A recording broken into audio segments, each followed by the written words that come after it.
आज हम बात करेंगे सभ्यता और संस्कृति के बारे में।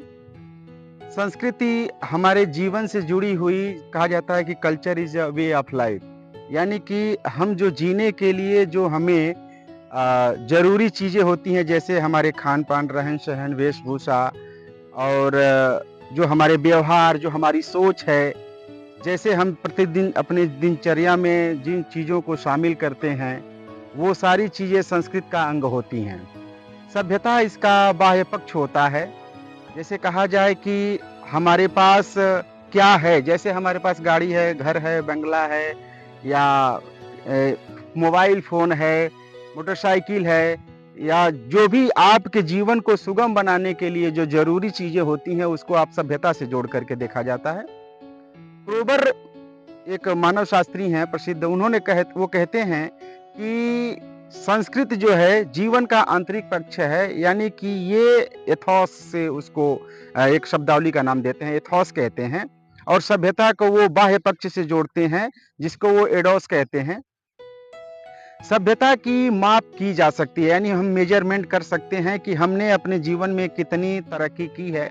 संस्कृत की कोई निश्चित माप नहीं होती, यानी हम ये कहें कि भारतीय संस्कृति अमेरिकी संस्कृति से अच्छी है या खराब है, इसका कोई निश्चित पैमाना नहीं है। इसलिए हम कल्चर को माप नहीं सकते, संस्कृति को माप नहीं सकते।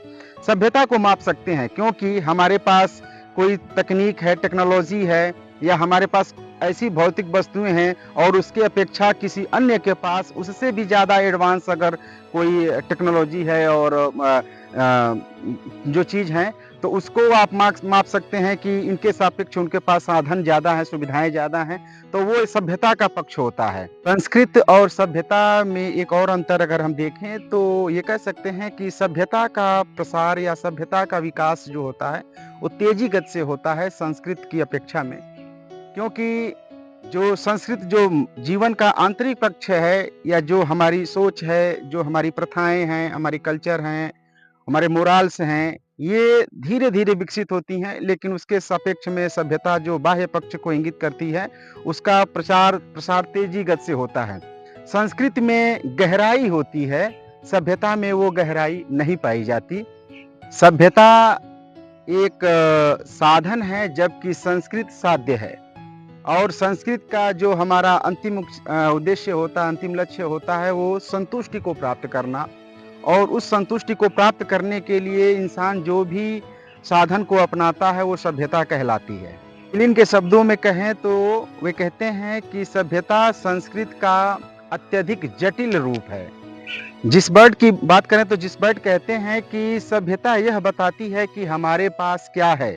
जैसे मान लीजिए हमारे पास भौतिक वस्तुओं में गाड़ी है, एरोप्लेन है, मोटरसाइकिल है, कार है, एसी है, मोबाइल है, यानी तमाम आप सुविधाएं जो जीवन में आप इस्तेमाल करते हैं प्रतिदिन के दिनचर्या में, हमारे पास क्या है उसकी जो है वो बात करते हैं।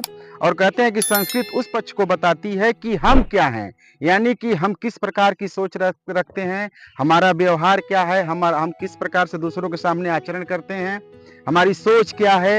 ये इस पक्ष को, आंतरिक पक्ष को बताती है, यानी संस्कृत हम क्या है और सभ्यता हमारे पास क्या है, उस चीज को इंगित करती है। ग्रीन कहते हैं कि एक सभ्यता तब विकसित होती है या विकसित हो जाती है जब उसके पास एक भाषा, एक दर्शन, एक विशेषीकरण युक्त श्रम विभाजन और अपनी एक राजनीतिक प्रणाली जब विकसित हो जाती है, तब ये संस्कृत सभ्यता में तब्दील हो जाती है। यानी हम ये कहें कि जैसे मान लीजिए मोटर गाड़ी जो बनती है, तो उसके जो स्पेयर पार्ट्स होते हैं, जो सारे पार्ट्स होते हैं, अलग अलग लोगों की अलग अलग स्पेशलाइजेशन होती है। एक ही कंपनी में काम करते हैं तो उनके अंदर ज्यादा स्पेशलाइजेशन होता है, विशेषीकरण, यानी उस चीज के वो मर्मज्ञ होते हैं, उस चीज को जानते हैं कि कौन सा पार्ट को कहाँ लगाना है या कैसे उसको तैयार करना है या उसके मेंटेनेंस के लिए क्या क्या करना है। ये सारी चीजें स्पेशलाइजेशन आती है। जैसे मान लीजिए आज हम कोई काम करते हैं तो हमें अगर मैकेनिक की जरूरत पड़ती है तो हम खुद नहीं कर पाते हैं, हम किसी मैकेनिक को बुलाते हैं, वो चीज को जानता है क्योंकि उसमें उसने डिग्री हासिल की है, उसमें उसने एक स्पेशलाइजेशन जो है अपना हासिल किया हुआ है। तो वो ये जो विशेषीकरण जब डेवलप्ड हो जाता है पूरी तरीके से संस्कृत में, तब वो सभ्यता के रूप में, चाहे दर्शन के रूप में हो, चाहे राजनीतिक प्रणाली के रूप में हो, तब ये सभ्यता का रूप धारण कर लेती है।